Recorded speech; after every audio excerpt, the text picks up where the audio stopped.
तो leadership basically एक नया चैप्टर है जो ऐड ऑन हुआ है। प्रीवियसली आपको लीडरशिप और मैनेजमेंट जो है वो लीडरशिप एंड मैनेजमेंट का एक चैप्टर था जो आपके एएस में होता था, और एएस से जो है वो ये चीज आके ए2 में आ गई है, which is completely new chapter, that is leadership. अब लीडरशिप वैसे समझना बड़ा आसान है, ठीक है, और ये चैप्टर भी जो है वो ऑल ओवर बहुत काफी ज्यादा इजी है। चैप्टर 15 लीडरशिप में हम लोग ये डिस्कस करेंगे कि आपका जो लीडर है उसके अंदर क्या क्वालिटीज होनी चाहिए, सही है, और कौन कौन जो है वो आपके लीडर्स बन सकते हैं। And then there are some theories on leadership, सही है, जो आपके थियरिस्ट ने जो है वो बनाई है। Moving on to a number of personal qualities have been identified as being common among the most successful leaders. Basically leaders के अंदर क्या क्वालिटीज होनी चाहिए, सिमिलर टू द एंटरप्रेन्योर, सही है। Leader should have the desire to succeed, they should have the ability to innovate and think, innovative होने चाहिए, सही, थिंक बियॉन्ड द ऑब्वियस करने चाहिए, ठीक है। फिर उसके बाद है आपका multi talented so that they can understand discussions about a wide range of issues affecting their business. An incisive mind to identify the heart of an issue rather than unnecessary details. फिर multi talented होने चाहिए, wide range of issues, मतलब उसको finance की भी knowledge होनी चाहिए, HR की भी नॉलेज होनी चाहिए। फिर एक इंसाइसिव माइंड होनी चाहिए कि भाई अगर कोई मसला आ रहा है तो उस मसले, जैसे नहीं वो बाल की खाल निकालना और इस तरीके से, जो मतलब आप जो इशू आ रहा है उसको पकड़ लें। फिर बीइंग इंस्पिरेशनल, इंस्पायर करें दूसरों को, एथिकल रहें, ऑनेस्टी दिखाएं, गुड कम्युनिकेटर हो, सही है, और एम्पैथी और इमोशनली इंटेलिजेंट हो, सही है। इमोशनली इंटेलिजेंट होना मतलब आप अपने इमोशंस और दूसरों के इमोशंस को ज्यादा बेहतर तरीके से समझ सकते हैं। तो ये सारी क्वालिटीज होनी चाहिए आपके लीडर्स में, सही है। अब अगेन मैं आप लोग को ये बोलूंगा कि भाई देखो यहाँ पे जैसे ये जनरल बात है, सही है, इसमें 7 पॉइंट्स लिखे हुए हैं, उनमें से कोई 2-3 भी आपने पक्के कर लिया आपके लिए बहुत है। Moving on, important leadership position in business, सही है, directors, managers, supervisors, worker representatives and informal leadership. Directors कौन होते हैं, टॉप लेवल मैनेजमेंट। मैनेजर्स कौन होते हैं, जो आपके डिपार्टमेंटल के मैनेजर्स होते हैं। सुपरवाइजर्स वो होते हैं जो आपके वर्क को असेस कर रहे होते हैं, वो भी लीडर्स बनते हैं। फिर वर्कर्स रिप्रेजेंटेटिव्स, बेसिकली जो ट्रेड यूनियन वगैरह के जो लीडर्स होते हैं, जो वो वर्कर रिप्रेजेंटेटिव होते हैं, जो वर्कर को रिप्रेजेंट करते हैं। फिर इनफॉर्मल लीडरशिप, अक्सर आपकी ऑर्गेनाइजेशन में ऐसा कोई बंदा होगा जो बहुत रिस्पेक्टेड होता है, सही है, उसकी सब लोग बहुत इज्जत करते हैं, तो वो आपका एक इनफॉर्मल लीडर होता है, ठीक है। तो वो भी जो है वो उसके अंदर भी इसलिए उसको लाइक करते हैं सब, क्योंकि वो एक लीडर है, ठीक है। फिर उसके बाद आ जाती है थियरीज ऑफ लीडरशिप पे, सही है। अब theories of leadership is completely new thing that has been added in the syllabus, और ये आपका सबसे पहली जो थियरी है वो है ग्रेट मैन या ग्रेट पर्सन थियरी। और ग्रेट मैन और ग्रेट, अच्छा, जितने भी आप लीडरशिप थियरी पढ़ेंगे ये ज्यादातर आपके लीडर्स की क्वालिटीज को ही डिस्कस कर रहे होंगे, ठीक है। तो ग्रेट मैन थियरी है, that is the ability to lead is inherit and can not be taught. Leaders are just born with the right traits and abilities for leading, charisma, intellect, confidence, communication skills and social skills. तो basically great person या great man theory ये है कि leaders basically वो लोग होते हैं, सही है, जिनके अंदर राइट ट्रेड्स होते हैं और वो उसके साथ पैदा होते हैं, सही है। जैसे इमरान खान है, सही है, बहुत अच्छा लीडर है, सही है, सबको लीड करता है। लीडर का मतलब क्या है कि सबको साथ लेके चलना, सही है। जब कोई भी मसला है लोगों पे, उनके उसके लोगों पे कोई मसला है, सही है, वो देखे, सही है। इवन इन इस्लाम आप देखें तो हजरत मोहम्मद सल्लल्लाहु अलैहि वसल्लम, ही was a great leader, he was a great person, सही है, because he was born with all those leadership qualities. कुछ लोग होते हैं ना यार कि वो लीड कर सकते हैं बहुत ज्यादा अच्छा, Sarfaraz Ahmed, captain of Pakistan cricket team, he was a good leader, सही है। वो सबको साथ लेके, खुद की परफॉर्मेंस अगर इतनी खास नहीं है कोई मसला नहीं है, लेकिन सबको मोटिवेट करना, सही है, सबको साथ लेके चलना, सही है, एक टीम बनाना, सही है। इवन बाबर आजम, ठीक है। तो लीडर्स की क्वालिटी यही होती है कि वो उनके अंदर जो लीडरशिप क्वालिटीज होती हैं, जैसे लीडिंग की, जैसे intellect, charisma, confidence, communication skill, social skill, ये सारी चीजें वो विद इन उनके अंदर होती है। अब जैसा अक्सर आप लोग देखते होंगे कोई लोग जो है वो कम्युनिकेशन में बड़ा जो है वो अच्छा करते हैं कम्युनिकेट। कुछ लोग होते हैं जो वो इंट्रोवर्ट होते हैं, भाई वो बिल्कुल अपने आप में रहते हैं। कुछ लोग होते हैं कि हर किसी से कम्युनिकेट करना, तो ये बात करना, अच्छी तरह कॉन्फिडेंट रहना, सही है। तो वो सारी चीजें जो है वो ट्रेड्स जो है वो एक लीडर में देखी जाती हैं। फिर again trait theory, this is similar to great person theory. It believes that people are either born with the personality or required for leadership or they are not. Some of the most common leadership traits identified by researchers are, again यहाँ पे ये traits कह लो, qualities कह लो, एक leader के अंदर क्या होनी चाहिए? इनिशिएटिव होने चाहिए, मतलब कोई चीज स्टार्ट करनी है तो उनके अंदर वो इनिशिएटिव होना चाहिए। डिटर्मिन होने चाहिए, good judgement and decision making skills होनी चाहिए। फ्लेक्सिबिलिटी होनी चाहिए कि हर चीज में एडजस्ट हो जाए। क्रिएटिविटी, करिश्मा, इमोशनल इंटेलिजेंस, मतलब अपने इमोशंस को समझें और दूसरों के इमोशंस को समझें। Drive and motivation to succeed, confidence, honesty and integrity. तो ये आपकी ट्रेड थ्योरी है, सही है। तो ये सारे ट्रेड जो है वो आपके लीडर में देखे जाते हैं। फिर है बिहेवियरल थियरी। तो behavioural theory suggest that a leader uses three sets of skills to lead their followers. तो बिहेवियरल थियरी मींस कि बिहेवियर कैसा होगा एक लीडर का जो बिहेवियर है, सही है, वो बेसिकली थ्री सेट स्किल्स पे फोकस करता है। दैट इज टेक्निकल स्किल्स, एक लीडर के अंदर knowledge of the business and process और टेक्निक, ये सारी चीजें होनी चाहिए। फॉर एग्जाम्पल, अगर मैं फ्लो प्रोडक्शन इस्तेमाल कर रहा हूँ या कोई मशीन है, उस मशीन की नॉलेज उस लीडर को होनी चाहिए जो प्रोडक्शन में इस्तेमाल हो रही है। कोई मार्केटिंग टैक्टिक है, उस मार्केटिंग टैक्टिक की नॉलेज उस लीडर को होनी चाहिए। तो दैट इज टैक्टिकल या टेक्निकल इंफॉर्मेशन या टेक्निकल स्किल्स, कि आपको हर चीज के बारे में थोड़ा थोड़ा पता है। फिर ह्यूमन स्किल्स, जैसे अब फॉर एग्जांपल आर्टिफिशियल इंटेलिजेंस आई है, तो आर्टिफिशियल इंटेलिजेंस के बारे में उस मैनेजर को पता होना चाहिए, नोहा होनी चाहिए, सही है। क्योंकि अक्सर क्या होता है कि अगर फॉर एग्जांपल कोई नई चीज आती है और एम्प्लॉय को अगर पता चलता है, अब जैसे टीचर है, अब टीचर एक लीडर क्यों है? क्योंकि जाहिर सी बात है, टीचर जो है वो लीड करता है सारे स्टूडेंट्स को, सही है, towards achieving the good grade या द डिजायर्ड ग्रेड्स बेसिकली।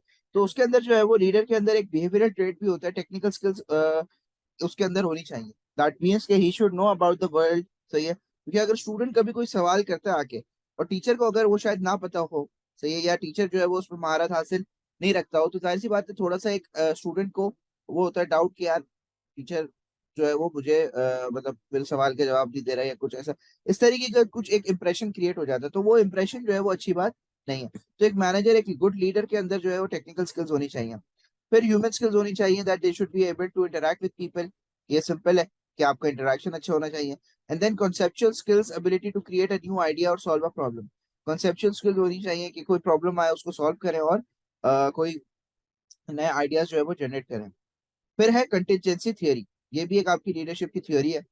और बेसिकली इसके अंदर जो है वो आपके लीडर को चेंजिंग, जो भी इसके आसपास चेंज हो रहा होता है, उसको लीड करना आना चाहिए। फॉर एग्जाम्पल, अगर मेरे कोविड आया, कोविड में जो गुड लीडर्स थे, they were able to survive COVID because they took the responsibility. And वो जो है वो कंटेजेंट प्लान लेकर आए। कंटेजेंट प्लान क्या होता है? It is basically your plan B, कि आज अगर ये मैंने एक चीज प्लान की है और ये बाय द प्लान नहीं होती, अगर ये बाय द प्लान नहीं होती तो इसका प्लान बी क्या होगा? That is contingent plan. तो एक लीडर के अंदर एक ऐसी क्वालिटी भी होनी चाहिए कि he should always come up with a contingent plan. For example, cricket की एक एग्जांपल दोबारा दूंगा यहाँ पे, कि क्रिकेट में सही है, अगर एक बॉलर आपका बहुत टॉप का बॉलर है, वो पिट रहा है, सही है, या वो आज मोमेंटम नहीं है उसका, सही है, या आपको विकेट चाहिए कोई, तो आप जो है वो क्या करते हो? Contingency planning. आपने जो प्लान लेकर आ रहे हो तो सही है डगआउट में से, सही है, आप उस प्लान को ऑन फील्ड चेंज करते हो, कंटीजेंट प्लान बनाते हो कि यार अब यहाँ पे ये बैट्समैन सेटल हो गया, अब इसकी विकेट मुझे चाहिए, मैं कोई कंटीजेंट प्लान बनाऊं, सही है। अक्सर टेस्ट क्रिकेट में आप लोग देखते हो कि बेसिकली कोई इरेगुलर जो बॉलर है जिसका काम बॉलिंग नहीं है, वो आ जाता है एंड के ओवर्स कराने के लिए, सही है, जब आपका डे एंड होने वाला होता है और वो आ जाता है बॉलिंग पे। क्यों? क्योंकि विकेट चाहिए होती है, पहले कभी बॉलिंग देखी नहीं है इसकी, बैट्समैन कंफ्यूज हो सकता है, ये सारी चीजें। जैसे बाबर आजम अगर फॉर एग्जांपल बॉलिंग कराते हैं, सही है, towards the end of the day, ठीक है, तो इसका मतलब क्या है? उसका बेसिक मतलब यही है कि यार ये कंटीजेंट प्लान है हमारा, है कि ये हम लोग जो है वो कंफ्यूज कर रहे हैं बैट्समैन को कि उसको शायद समझना है मेरी बॉलिंग और मैं उसकी विकेट ले लूं।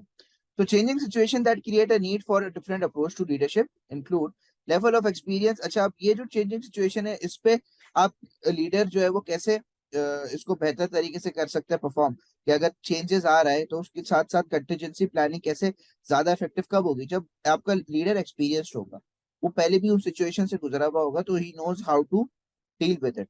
The relationship between leader and followers is a positive one. आपकी कंटीजेंसी थियरी जब भी इफेक्टिव होगी जब आपका लीडर और फॉलोअर्स जो है वो आपस में बॉन्डिंग उनकी अच्छी हो। दैट मीन्स कि जो भी लीडर बोले वो आपका वर्कर सुने। Amount of time needed to complete the task, if the time is very limited, then the leader may have to lead and direct employees more closely to ensure deadlines are met। Amount of time, अगर amount of time बहुत कम है, सही है, तो आपको leader को भी on field जाना पड़ेगा, काम करवाना पड़ेगा, लग के काम करवाना पड़ेगा। अब जैसे मैं एंड के दिन है, सही है, मैं स्टूडेंट्स के साथ हूँ, सही है, जो जो स्टूडेंट्स को रिवीजन दे रहा हूँ, सही है, पास पेपर करा रहा हूँ ऑनलाइन, जितना भी मेरे से हो सकता है, सही है, मैं कोशिश कर रहा हूँ उसको। तो दैट इज बेसिकली क्यों टाइम कम है, सही है, और टाइम कम में तो आपका जो है वो जितना भी लीडर दे सकता है बेस्ट वो दे रहा है। With the level of power of the leader's position, the higher the authority level, the greater the chance that subordinates will want to impress and perform to expectations. Basically ये भी एक factor है कि भाई आपका लीडर जो है, सही है, वो उसकी पोजीशन क्या है। अब जैसे सीईओ है, सीईओ भी एक लीडर है, डायरेक्टर भी एक लीडर है, मैनेजर भी एक लीडर है, सुपरवाइजर भी एक लीडर है। अब सुपरवाइजर एक लीडर तो है, लेकिन अगर कोई मैनेजर आपका काम देखे आके, सही है, तो मैनेजर काम देखेगा, तो जाहिर सी बात है उसके लिए उसको ज्यादा इंप्रेस करने की कोशिश करोगे। कोई डायरेक्टर आके काम देखेगा आपको, उसको ज्यादा इंप्रेस करने की कोशिश, मतलब द हायर अथॉरिटी में से जो बंदा आता है उसको आप ज्यादा इंप्रेस करने की कोशिश करते हैं। अब जैसे फॉर एग्जाम्पल भाई आपको पाकिस्तान क्रिकेट टीम में सेलेक्ट होना है, सही है, अगर आपका कोच आपकी बैटिंग देख रहा है, वो है तो लीडर, लेकिन आप उसको इतना इंप्रेस करने की कोशिश नहीं करोगे क्योंकि ऑलरेडी उसको जानते हो, उससे नो आओ आपकी, सही है। हाउएवर अगर पाकिस्तान क्रिकेट टीम का सेलेक्टर आ जाता है, चीफ सेलेक्टर, और वो आपकी बैटिंग देख रहा है, तो फिर आपके ऊपर एक सर्टेन प्रेशर होता है, एक आपको परफॉर्म करना है, क्योंकि आपकी चांसेस हैं सेलेक्ट होने के, सही है, तो वो भी एक लीडर है, सही है, लेकिन वो हायर अथॉरिटी से आया है, तो आप जो है वो उसको इम्प्रेस करने की कोशिश कर। फिर उसके बाद है power and influence theory. This theory suggest that there are two sources of personal power, expert knowledge of the leader and charm of the leader. Basically power और इन्फ्लुएंस थियरी मतलब कि आप कितना इन्फ्लुएंस कर सकते हो, कितना अथॉरिटेटिव हो सकते हो अपॉन योर एम्प्लॉयज। और इसके अंदर जो है वो दो चीजें हैं। Number one, expert knowledge of the leader, the greater this is, then the greater the chance that the subordinates will follow their guidance. अगर आपके पास नॉलेज बहुत अच्छी है किसी चीज में, सही है, तो आप उस चीज के लीडर बन सकते हो और लोग आपको फॉलो करेंगे, सही है। And charm of the leader, the greater the personal appeal of the leader. जैसे भाई प्राइम मिनिस्टर जो है वो हैंडसम है, सही है, हैंडसम प्राइम मिनिस्टर, चार्म है भाई बहुत इमरान खान में, तो सब उसको फॉलो कर रहे हैं, सही है। हाउएवर, सही है, आपका लीडर भी वो अच्छा है, उसके अंदर लीडरशिप भी क्वालिटीज भी है, लेकिन इस थियोरी के हिसाब से, पावर एंड इन्फ्लुएंस थियोरी के हिसाब से, वो चार्म भी देखा जाता है एक लीडर के अंदर, सही है, आपका नॉलेज भी देखी जाती है कि आपको कितनी समझ है एक चीज की पर्टिकुलर, ठीक है।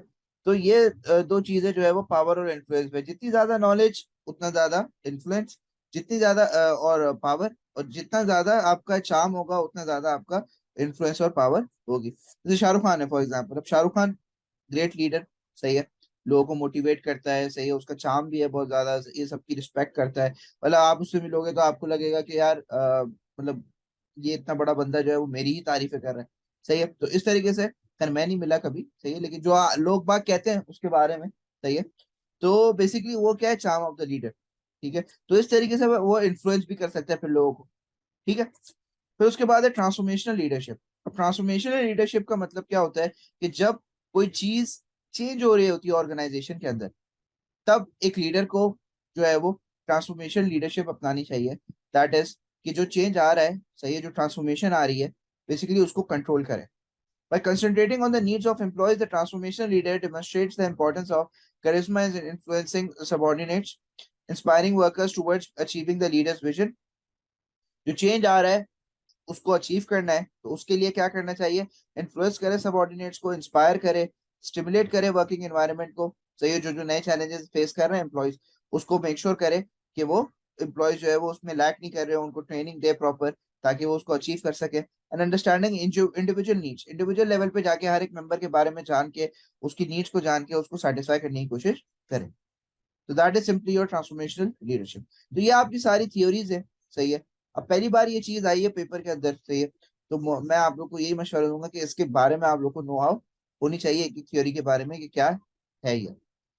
Now moving on to the next thing that is emotional intelligence. ये वही आपको पुरानी है ये थियरी, तो ये और इमोशनल इंटेलिजेंस बेसिकली ये स्टडी करती है कि आपको खुद के क्या इमोशंस है, आपको कब कब गुस्सा आता है, ये सारी चीजें लीडर को पता होनी चाहिए। जैसे मुझे क्या चीज मुझे गुस्सा दिलाएगी, क्या चीज जो है वो मुझे हंसाएगी, क्या चीज मुझे जो है वो रुलाई, मतलब I should know my emotions well, and I should also know the emotions of others as well. कि यार मैं अगर कोई चीज करूंगा तो इसकी हटेगी इस बात से, या ये गुस्सा होगा, या ये रोएगा, सही है। तो या फॉर एग्जाम्पल जैसे आप जो है सही है। इनिशियली जब आप बच्चे होते हो, आप हरकतें करते हो उल्टी सीधी, सही है। आपको पता चलता है अच्छा मैंने ये हरकत की, इस पे मुझे पिटाई पड़ी, सही है, तो मतलब अब ये हरकत नहीं करनी है। अब आपकी अवेयरनेस क्रिएट हो रही है आहिस्ता आहिस्ता। फिर आप अगली बार वो हरकत नहीं करोगे, क्योंकि आपको पता है ये हरकत करूंगा तो अब आपको एक इमोशन पता चल गया कि यार अगर ये करूंगा ना तो गुस्सा होगा, सही है, ये हरकत करूंगा ना तो शाबाशी मिलेगी, ठीक है। तो इमोशंस के बारे में आप जान लो, किसके, अपने अम्मा अब्बा के। समझ में आ रही है बात? तो ये आपका एक तरीके से आप क्या बनते हो, through out the life emotional intelligence आपके अंदर आ रही होती है। इसी तरह लीडर जो है ना, लीडर को इमोशनली इंटेलिजेंट होना चाहिए। इमोशनली इंटेलिजेंट होने का मतलब ये है कि अपने इमोशंस, मतलब खुद को कब गुस्सा आता है, खुद कब जो है वो प्रेशर में आ जाता है, स्ट्रेस में आ जाता है, सही है। और जो उसके साथ वर्कर काम कर रहे हैं उसके उनके इनके इमोशंस के बारे में भी उसको पता होना चाहिए। These studies put much more emphasis on emotional intelligence and involves understanding goals, yourself, your goals, your behavior, and your responses to people, and understanding other people and their feelings. अब इसके अंदर गोल, ये डैनियल गोलमैन बेसिकली एक बंदा था जिसने ये theory बनाई थी, तो उसको हम गोलमैन कहते हैं। और Goleman basically competency of emotional intelligence लेकर आया था। और उसके अंदर उसने बोला था चार चीजें जो आपके इमोशनली इंटेलिजेंट मैनेजर के अंदर होनी चाहिए। He should be self-aware, he should be self-managed, he should have social awareness and he should have social skills. Self-awareness का मतलब क्या है? Knowing what we feel ourselves and using that to guide decision making. Having a realistic view of our own abilities and having self-confidence in our ability. Self-awareness, यार मुझे लग रहा है कि ये डिसीजन हमें ले लेना चाहिए, सही है। अब ये मैं ऐसी हवा में तीर नहीं चला सकता है। मतलब इमोशनल इंटेलिजेंट होने का मतलब ये है कि I am well aware of my own abilities and if I am thinking it कि हाँ ये चीज करनी चाहिए मुझे, then it should be done because I have the experience. मेरे पास नॉलेज है, एक्सपीरियंस है, मैं एक लीडर हूँ, अच्छा तो मुझे पता। फॉर एग्जाम्पल मैं, भाई बच्चा बोलता है कि यार सर मैं सिर्फ ये कर लूँ अगर, तो ये तो हो जाएगा पेपर। अब मुझे पता है कि यार नहीं होगा, सही है, आई have the experience, I have the knowledge, सही है, I am aware, well aware, ठीक है। तो मैं उसको यही गाइड करूंगा कि भाई नहीं, इस तरीके से नहीं होगा, ठीक है। तो सेल्फ अवेयरनेस का मतलब यही होता है कि आपको अपने ऊपर कितना भरोसा है, अपने आप पे, अपने एबिलिटीज पे, सही है, कितना ज्यादा भरोसा है। फिर self management, being able to recover quickly from stress, being trustworthy and showing initiative and self control, सही है। अच्छा ये है कॉन्शायंस। कॉन्शायंस मतलब आपका जो एक, आप कभी अपने आप से बातें करते हो तो एक बंदा जो आपके विद इन होता है, योर जमीर own thinking, that is basically जमीर conscious, showing initiative and self control. तो बेसिकली सेल्फ मैनेजमेंट क्या होता है कि अगर फॉर एग्जांपल कोई स्ट्रेसफुल सिचुएशन है उससे क्विकली रिकवर करना, बिग ट्रस्टवर्दी, सही है, लोगों का ट्रस्ट गेन करना, सही है, showing initiative and self control, सही है, सेल्फ कंट्रोल और इनिशिएटिव होना चाहिए, सही है। तो that is simply self management, ठीक है, कि आपको अपने इमोशंस को मैनेज करना आना चाहिए। Social awareness is sensing what others are feeling, being able to take their views into account, being able to get on with a wide range of people. Sense कर लो कि दूसरे लोग क्या कह रहे हैं, मतलब कोई डिसीजन ले रहे हो तो उससे देखो कि यार दूसरे जो है उनका रिस्पॉन्स क्या है।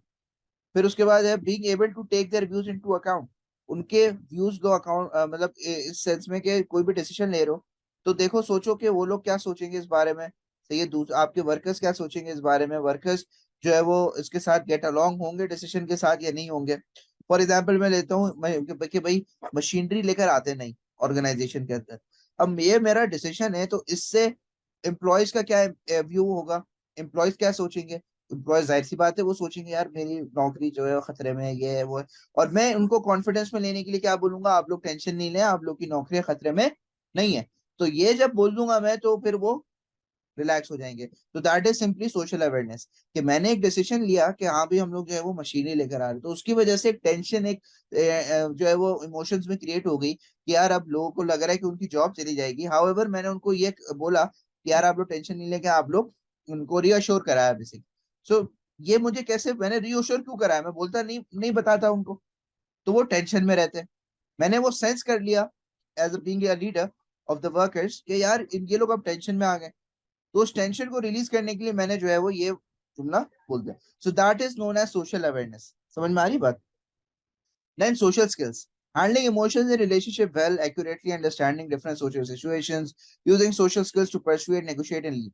सोशल स्किल्स मतलब बातचीत अच्छी रखो, अपने एम्प्लॉय से अच्छे रिलेशनशिप होने चाहिए, सही है, एक्यूरेटली वो आपकी बातों को अंडरस्टैंड करे ताकि आप जो है वो उनसे काम करा सको, उनको परसुएट कर सको, उनसे के साथ नेगोशिएट कर सको और उनसे डील कर सको। ठीक है, तो that is simply the 4 competencies of Goldman. Goldman ने बोला था ये 4 चीजें होंगी मैनेजर लीडर के अंदर, जो लीडर जो है वो आपका सक्सेसफुल होगा। हाउएवर अगर मैनेजर के अंदर ईआई नहीं होगा, मतलब इमोशनली इंटेलिजेंट नहीं होगा मैनेजर, तो क्या मसले आ सकते हैं? They will attempt the project beyond their abilities but lack self confidence। वो लोग मतलब अब फॉर एग्जांपल भाई आप लोग एज ए लीडर, जो मैंने एग्जांपल दी थी ना सोशल अवेयरनेस की, कि यार मुझे लग रहा है कि मेरे हिसाब से ये चीज होनी चाहिए, तो मैं ये चीज तो इम्प्लीमेंट करूंगा, लेकिन फॉर एग्जांपल मैं ये एज्यूम करता हूँ यार कि हमें प्राइस जो है वो बढ़ा देनी चाहिए, मेरे एक्सपीरियंस के हिसाब से प्राइस बढ़ेंगे तो रेवेन्यू हमारा इंक्रीज हो जाएगा। तो ये एक ऐसा सेल्फ कॉन्फिडेंस था मेरे अंदर, सही है, जो कि शायद नाकाम हो गया। शायद मार्केट उतनी थी नहीं जितना, या मार्केट में जो मेरा प्रोडक्ट था वो इतना अच्छा था नहीं कि मुझे जितना कॉन्फिडेंट था अपना प्रोडक्ट के ऊपर, वो चला नहीं प्रोडक्ट प्राइस बढ़ाने के बाद। तो ये इश्यूज आ सकते हैं कि अक्सर मैनेजर्स जो है वो बियॉन्ड देयर एबिलिटीज जो है वो कर लेते हैं, सही है, और उसकी वजह से फिर वो टारगेट अचीव नहीं कर पाता है। Lack of trust and confidence of others. अगर आपकी ईआई कम होगी तो लोग आप पे ट्रस्ट नहीं करेंगे, कॉन्फिडेंट नहीं होंगे, and become so stress that they would be difficult to approach. सही है। अब जैसे अक्सर मैनेजर्स होते हैं ना, जो बड़े बड़े डायरेक्टर, भाई जैसे गवर्नमेंट इदारे, भाई कि भाई वहां पे जो है वो आपका मैनेजर आपको डांट रहा है, हर वक्त गुस्से में है, मैनेजर का नाम सुन के आप लोग भाई आप लोग जो है वो डर जाते हो। सही है, तो ये सारी चीजें जो है ना उस मैनेजर के अंदर होती है जो इमोशनली इंटेलिजेंट नहीं होता। मतलब आपका वर्कर आपसे आके बात ही नहीं कर सकता क्योंकि आप जो है वो बड़े कोई गुस्से वाले मैनेजर हो। सही है, तो दैट इज बेसिकली कि आपके अंदर कोई ट्रस्ट नहीं करता। सही है, आप पॉलिटिक्स कर, जो मैनेजर्स वगैरह या सुपरवाइजर्स वगैरह पॉलिटिक्स करते हैं, सही है, वो लोग लो ईआई वाले होते हैं, they have low emotional intelligence.